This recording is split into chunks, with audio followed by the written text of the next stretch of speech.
Hello and welcome along to this week's edition of the Clare Champion Sports Chat podcast. We'll get straight into it, and it's with racing that we start, where we spoke to Clare jockey Derek O'Connor on the week that competitive action returned to Ireland, not as we know it though, behind closed doors and plenty of restrictions in place as well.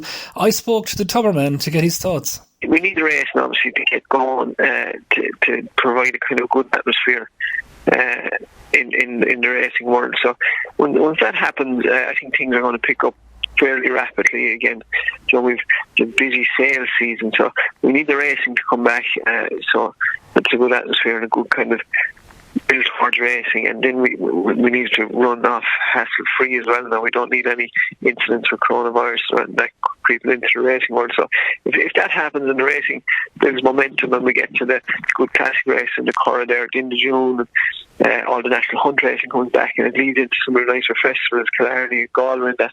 So if there's a good atmosphere and a good feeling about racing, that'll help the industry, and it'll keep owners in the industry, and in turn will keep the sales companies going, because it's a big sales season now with all the national hunt sales leading into the flat yearling sales at the end of the year in August and September. So it's a very, very important time of the year for us now.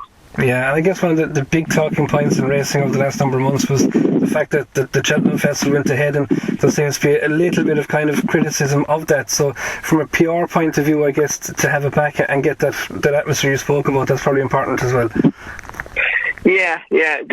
We didn't realise on the run up to Cheltenham how big the epidemic was going to be, or the importance of social isolating and social distancing at the time, and I went ahead and I don't think there's any major story came out of Cheltenham. Possibly people came home with the virus, possibly not. I don't know statistics or anything like that, but it went ahead and there's nothing we can do about it now. But at the same time, there was a lot of talk about the rugby match and the Italian community coming into Dublin, and there's lots of different aspects. We could all point fingers, but I think it's a waste of time now. We should just deal with the situation that we're in and move on. I think it's the most important thing we do. Yeah, absolutely. I suppose that from a local sense, the big one will be that the Galway Festival, this whole behind closed doors notion. How different an experience do you think that will be? Yeah, unfortunately, Galway is the biggest festival of the year, numbers-wise. It probably attracts a bigger footfall than Punchestown or Leopardstown or any Champions Weekend or any of them weekends. It's probably the biggest footfall festival of the year for racing, both flat and national hunt, the way the cards are normally structured in Galway. So, and there's a big social aspect to it. The hotels are losing out. The Galway city and local towns are going to lose out massively. So it's from that point of view, it's very disappointing. There's going to be behind closed doors. But again, going back to my point earlier, that it's very important for racing that it goes ahead, and so people will get to enjoy it. They will get to sit at home and watch racing at home, and get to see the highlight. And people will get their horses to run and get their colours carried, and we'll get to appreciate the good horses and the big races in the Galway Hole and the Galway Plate, Taught Mile, and the big feature races every day. So we'll still get to appreciate it. It's just unfortunate that the businesses and the local community don't benefit from it, because and then the codes really love going to Galway and love the atmosphere, love the week's holidays in Galway. So we're all losing out from that point of view, but it's great that it's going ahead. It's really, really important that it goes ahead and goes ahead successfully as well now. Because we do need it to go ahead for lots of reasons, for the industry, for the trainers, the owners, the stable staff, the sales companies. We need these festivals to be a success. Yeah, and that's one thing I guess that a lot of people may not consider when you talk about sport, particularly I suppose obviously in Clare there'll be a lot of talk about the GA and all the rest of it, but from a horse racing perspective, like, you have the industry behind the sport that probably needs to be profiled a bit in order for people to become more aware of it. Yeah. See, directly it's not a huge industry. There's 12 to 15,000 people working directly, but there's over 30,000 people indirectly. So if you take all the different disciplines and job descriptions that could be tied in racing, your hayman, your strawman, your feed store, your Liffey Mills, your Dan McInerney's, your local vet, your dentist, your farrier. There's a world of indirect industries gain from horse racing and horse breeding. So they say over 30,000 people directly and indirectly gain from the horse industry, the breeding industry, the equine industry, whatever way you want to describe it, So it is important that it stays going, like that big industry, and it's rural Ireland. The majority of it is rural Ireland. So it's when you have your rural Point of Points, when you have your Quakerstown Easter Sunday, the amount of enjoyment it brings to the local area for the weeks running up and the occasion and the weeks after, when we're chatting about it, it's very important that it is maintained and kept going. Yeah, and you mentioned there, obviously, hopefully there'll be no negative stories out of it. So I'd imagine that there will be a lot of measures in place in terms of disinfection and all that sort of thing as well. Like the industry will probably pull together to make sure that everything that's needed will be there. Yeah, the protocols is serious. Oh God, there's a 66-page. Oh God, it's like the Bible. We all have to read it before we can attend a race meeting. We have to be familiar with all the rules and regulations, and it's going to be very, very strict. There's going to be massive, short policing of all procedures on race day. So we just have to be very careful and make sure that there's no. It's not anything we can be frivolous about. It has to go smooth. We have to be all dedicated to the cause, and we all have to be careful.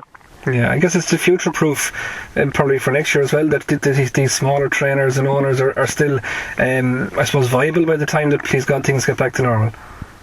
Yeah, that's it. It's going to be very difficult. Unfortunately, Derek, it's going to be very, very, very difficult. The small trainer that was depending on the country road owner, maybe owner breeder, is going to find it difficult to pay his training fees because there's no money coming in. And the syndicates that we all know, people involved in syndicates that will say your publican owner, your cafe owner, your restaurant owner, your general syndicate of lads or girls that work in factories, and that they don't have that extra cash. So it's going to be extremely difficult for owners to stay in the business, and that puts pressure on the trainer to stay in business. They just can't. We need cash flow. We need horse and training. So, but I think if we stay upbeat about it and make sure that it goes off, that racing comes back and it goes off without any hiccups, I think there is a reasonably good atmosphere around, and there's a great want for racing to come back. So if it comes back, I think we'll see a better atmosphere among the racing people, and then that'll generate into the public and it'll keep everyone happier, I think. That is Clare's Derek O'Connor there. Also on the show this week, we will hear from one of Clare's camogie All-Stars who wasn't going to feature this year, but as it turns out, missed very little action, just those couple of league games, and who knows what the end of this year will bring. I am, of course, talking about 6 Mile Bridge's Chloe Morey. We spoke about a range of topics, but we started off with getting her thoughts on how the last couple of weeks have gone. People, any person in general, it's been tough, hasn't it? I've been teaching online, and it's incredibly hard for the students we have.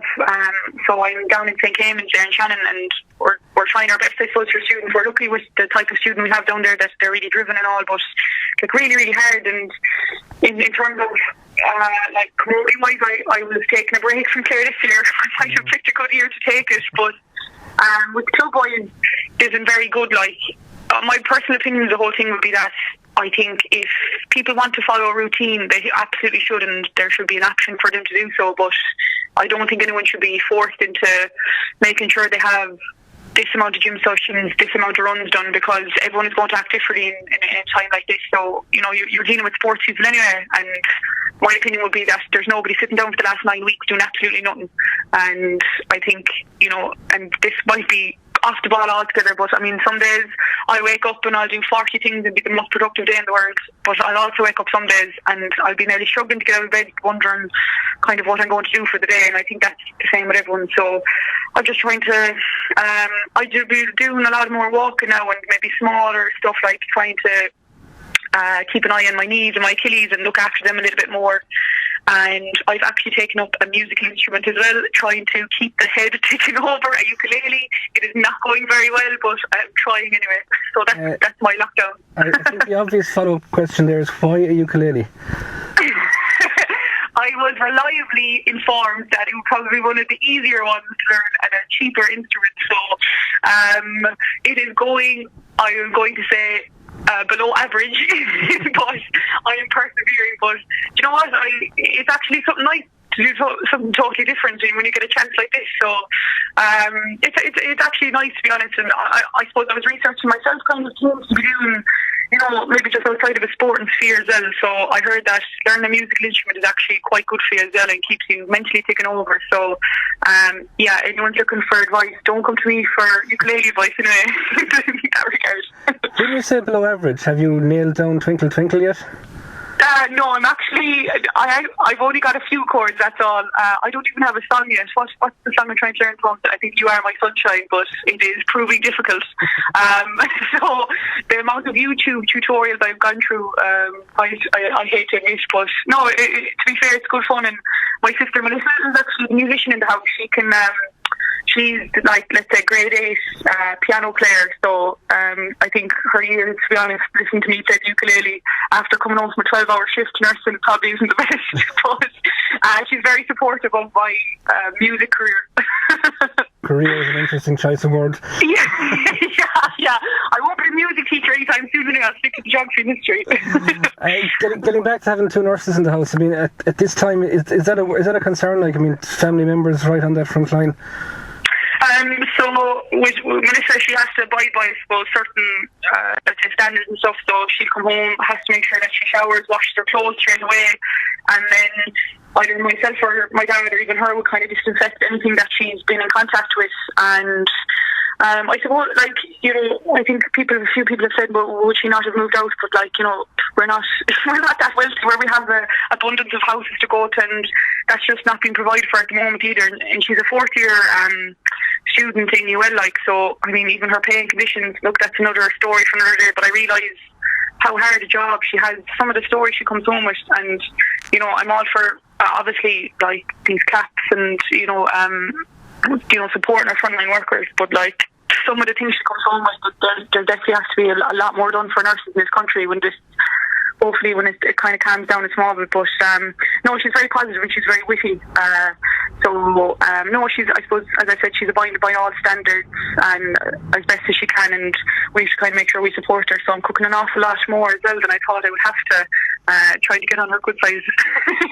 But no, she's doing very well, to be fair. And my mum actually works in Milford Hospice as well, so she's a tough job as well dealing with that. But I suppose I'm just very lucky that I've 2 like frontline workers and what they're doing for, I suppose, the country. So yeah, absolutely. And I mean, the thing of the students being kind of thrown out into that world so soon, I mean, it's a very daunting thing to have to face into, isn't it? Oh, absolutely.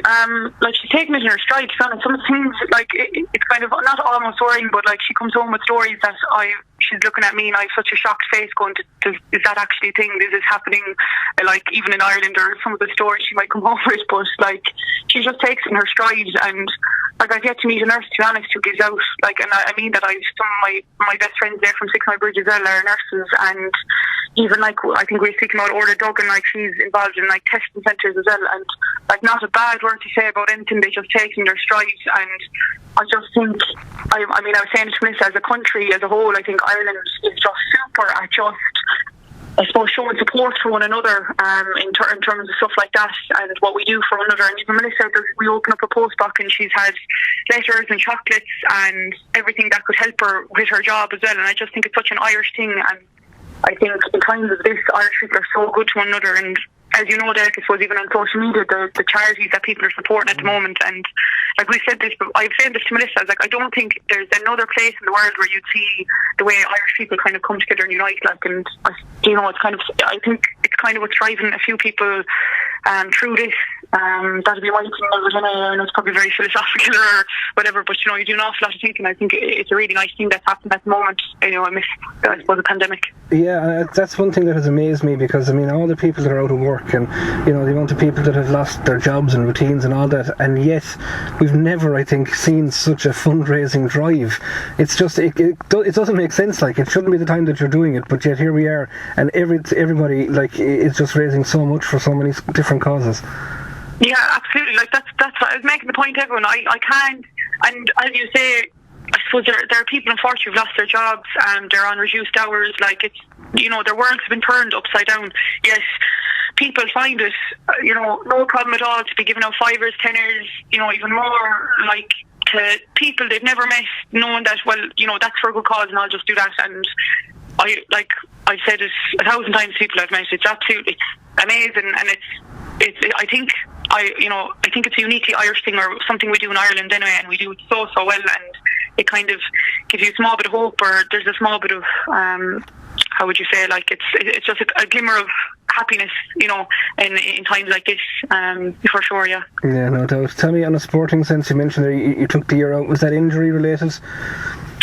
Yeah, no, absolutely. I suppose Ger had called, and I had told him, I just, look, and I'd be very driven and very motivated, and I don't like when I'm playing poorly, and you'll have people kind of maybe bigging you up and saying, "Oh, you're not," but when you're not playing well enough. And I think if to put on a Clare jersey, you have to be top of your game, and you have to want to make sure that you do everything you can. And I think last year, as much as I was trying, there was just a small group that just wasn't enjoying it, and like, you can't go and play for Clare like that. You'd be doing disservice to people who won the jersey before you and people who want to wear it. So I thought it was the best decision, and I'll be honest, like, I found it very, very hard getting used to it. I was going to all their matches, their league matches, and I just found it very hard to.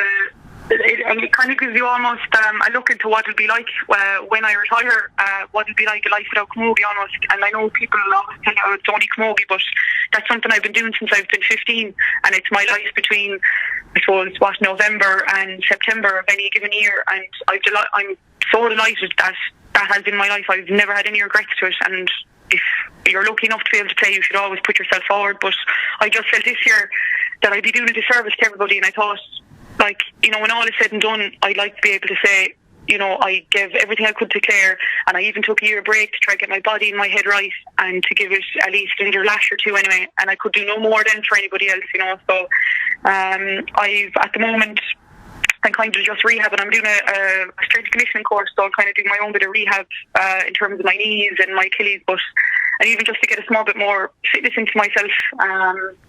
You hear people say you're this and you're that and you're other, and I remember Peter Casey used to always say to me, if you keep listening to people telling you you're slow or you're probably going to believe it. So that's probably crept in a little bit to my game. So I'm just trying to get all that out of my head and kind of fresh start to make sure that if it's a possibility that I might be able to play for Clare again, hopefully if the chance or opportunity arises, that I'll be buzzing to go, and all those kind of demons in my head will be like gone, as a word to say. So I've been playing away with the bridge all right, and it was lovely to get back to the club, and because obviously that's where it started from, and they've been very good to me all the time. So we've been doing a good bit of volleyball actually, and that's kind of stopped now at the moment, but hopefully, whether there is something or not this year, obviously I'll be ready for that hopefully, but I'm kind of hoping for the opportunity again to get a good old chance and give 100% to Clare rather than only giving 50 or 60, because that wasn't good enough, and so we'll see what happens. Yeah. What do you think should happen? What would be your own thinking on how 2020 should play out? Yeah, so this is a personal opinion. I just want to make sure that people know, I suppose, but I wouldn't be any, I would think this was people give an opinion here, there and everywhere when they're not like qualified to do so. But my personal opinion would be, as a player, like I said, I think the last few weeks there's been an awful lot of pressure for managers to be wondering why we can't train at fours.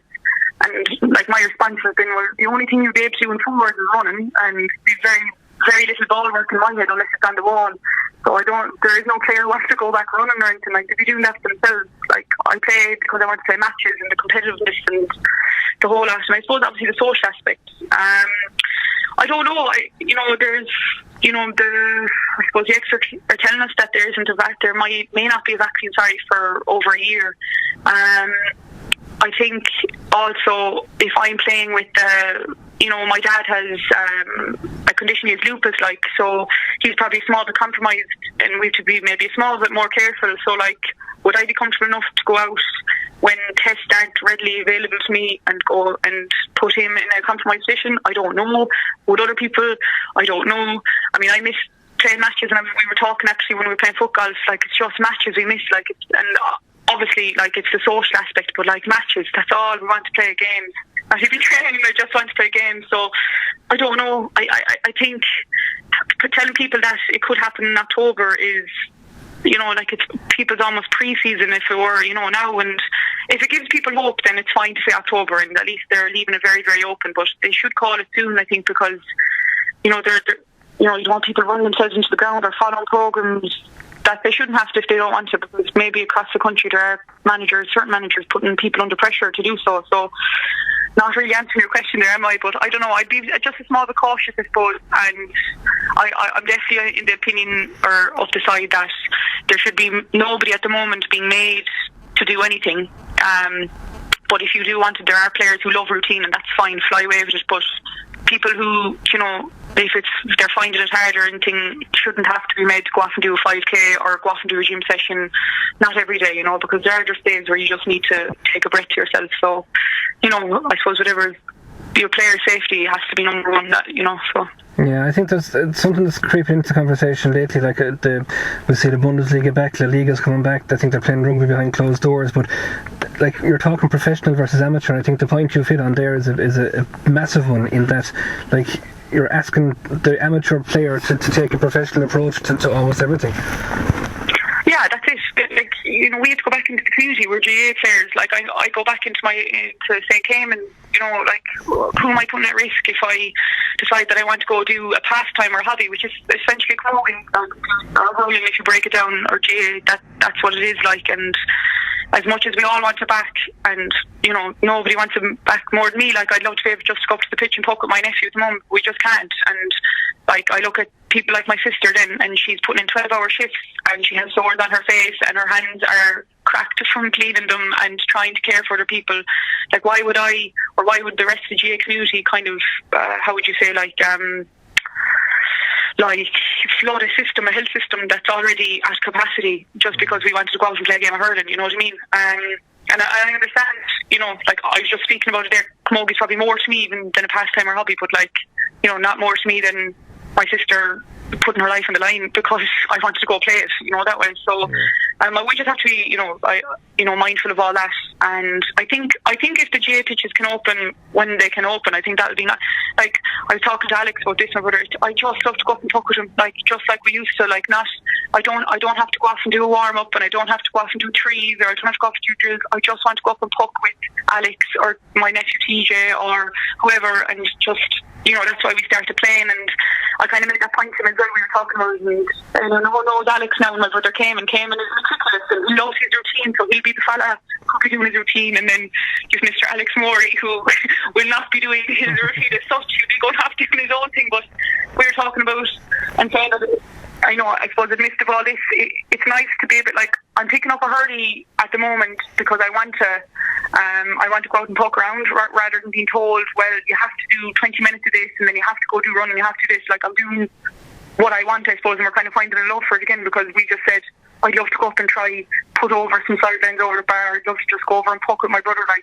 without knowing that, it's for training or it's for this or for that. But I'm probably in a very, I suppose I'm in a minority that way. I'm sure there are people who do like the routine and stuff, and I do miss that aspect. But to be honest, I'm finding the love of the game again while you can't play it, and I'm just looking forward to being able to go out and poke around and just do, all your tips and tricks and flicks, I suppose, on the GA pitch. It's Clare camogie star Chloe Morey there, bringing an end to this week's Clare Champion Sports Chat podcast. Loads more for you to read in the paper to get your teeth into, and we'll have lots more for you to listen to as well next week. Until then, stay safe.